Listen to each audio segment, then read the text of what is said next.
First, ask them to take a double crochet grip. Hands hug the fabric, hands go in towards the ears, up high, wrap one more time, and then hold tight on the silk. Legs are positioned wide to the outside of the fabric, and as they bend their knees, they'll pull up.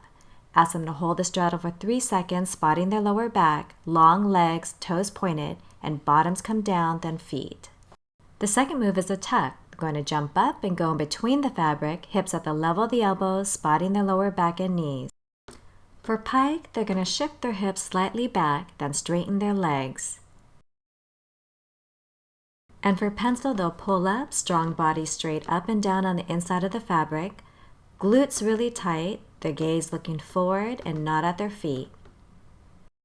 Come out, they return into a tuck, coming down bottom first, then feet to the mat.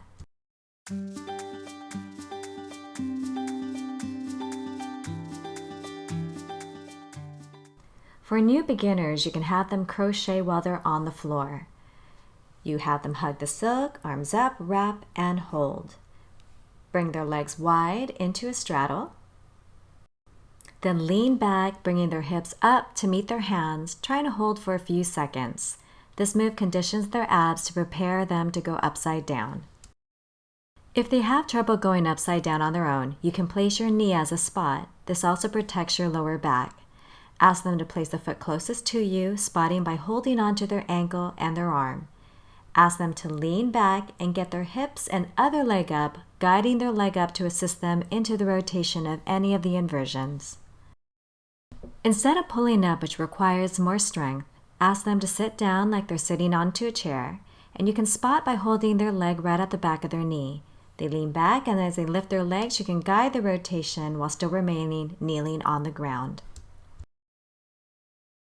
The difference between tuck and pike is the placement of their hips. For tuck, or we call egg, the hips are at the level of their elbows.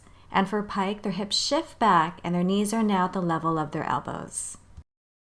Here's a visual of the tuck or egg, where it's her hips that meets her elbows, and she shifts back and now her knees meet her elbows. For pencil, if they're having a hard time bringing their legs up from pike, they can glide their feet along the insides of the silks. In this visual, ask them to jump up, and you can assist their feet as they glide up the silk into a tight body plank. It's important to make sure your students are not over-rotating, or what we call skin the cat, which can hurt their shoulders. So make sure you're spotting them by holding onto their crochet hand and one hand on their ankle through the entire move. This way, if they start to go backwards, you can stop the over-rotation safely. If you liked that video, be sure to like, subscribe, and check out our other videos.